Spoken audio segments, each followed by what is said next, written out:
Hi friends, ఈరోజు మనం చల్ల బూరెలు ఎలా ప్రిపేర్ చేసుకోవాలో చూద్దాం. కొన్ని చోట్ల దీన్ని పునుగులు అని కూడా అంటారు. ఇప్పుడు ఈ వీడియోలో ఇది ఎలా ప్రిపేర్ చేసుకోవాలో చూద్దాం. ముందుగా 1 గ్లాస్ మినపప్పుకి 3 గ్లాసులు బియ్యం వేసుకొని ముందుగా పిండి పట్టించుకొని ఉంచుకోవాలి. ఇలా ప్రిపేర్ చేసుకొని నేను ముందుగా రెడీ చేసి పెట్టుకున్నాను. ఈ పిండిని ఒక బౌల్ తీసుకోవాలి. ఒక బౌల్ తీసుకొని ఒక కప్పు ఈ పిండిని యాడ్ చేస్తున్నాను. ఇందులో కట్ చేసిన పచ్చిమిర్చి వేసుకోవాలి.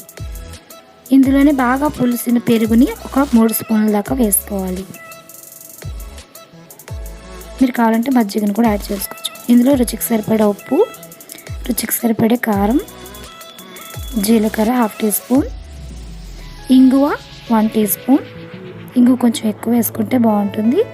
ఇప్పుడు ఇవన్నీ వేసుకున్నాక కొద్దిగా వాటర్ పోసుకుంటూ బాగా కలుపుకోవాలి.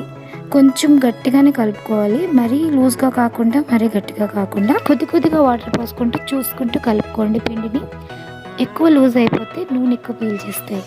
చూసుకుంటూ కలుపుకోవాలి. మీడియం గట్టిగా కలుపుకోవాలి. ఈ పిండిని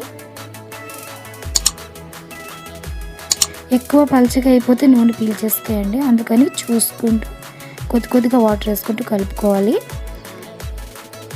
ఇప్పుడు ఇలా బాగా కలుపుకున్నాం కదా, చూసారు కదా, ఇంత గట్టిగా ఉంటే సరిపోతుంది పిండి. ఇలా ఉంటే ఇప్పుడు ఇలా బాగా కలుపుకున్నాక మూత పెట్టి 1 గంట నాననివ్వాలి. 1 గంట రెస్ట్ అయ్యాక మూత తీసి చూసారు కదా, ఇలా నానింది కదా పిండి. ఇలా నానిన పిండితో ఇప్పుడు మనం కలుపుకొని బాగా పునుగులు వేసుకుంటాం. ముందుగా కడాయి పెట్టుకుని డీప్ ఫ్రైకి సరిపడా ఆయిల్ పెట్టుకొని హీట్ చేసుకోవాలి.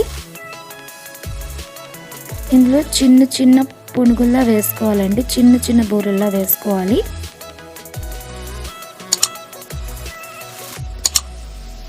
ఇది కావాలంటే సైజు మీ ఇష్టం, కొంచెం పెద్దవినా వేసుకోవచ్చు. బట్ నేను ఇక్కడ చిన్నగా వేసుకుంటున్నాను.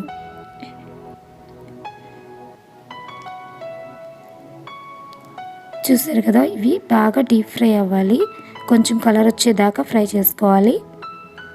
ఇలా బ్రౌన్ కలర్ వచ్చాక బాగా ఫ్రై అయ్యాక ఒక ప్లేట్లోకి తీసుకోవడమే. అంతేనండి. చూసారు కదా ఎంత ఈజీగా ప్రిపేర్ అయిపోయి ఈ చల్ల బూరెలు. మీరు కూడా ఇంట్లో ఈ కొత్త స్టైల్లో ఈ పిండితో ఇలా ట్రై చేసి చూడండి. చాలామంది దీన్ని దోశ పిండితో చేస్తూ ఉంటారు, మైదాతో చేస్తారు. బట్ నేను ఇలా ట్రై చేశాను. మీరు కూడా ట్రై చేసి ఎలా వచ్చింది అన్నది నాకు ఫీడ్బ్యాక్ చేయండి. ఇలాంటి మరిన్ని రెసిపీస్ కోసం నా ఛానల్ సబ్స్క్రైబ్ చేసుకోండి. కిందన ఉన్న రెడ్ సబ్స్క్రైబ్ బటన్ని క్లిక్ చేసి సబ్స్క్రైబ్ చేసుకోండి. అలానే పక్కన ఉన్న బెల్ ఐకాన్ని క్లిక్ చేసి నోటిఫికేషన్ ఆన్ చేసుకోండి. మరి మంచి వీడియోతో కలుద్దాం. బాయ్.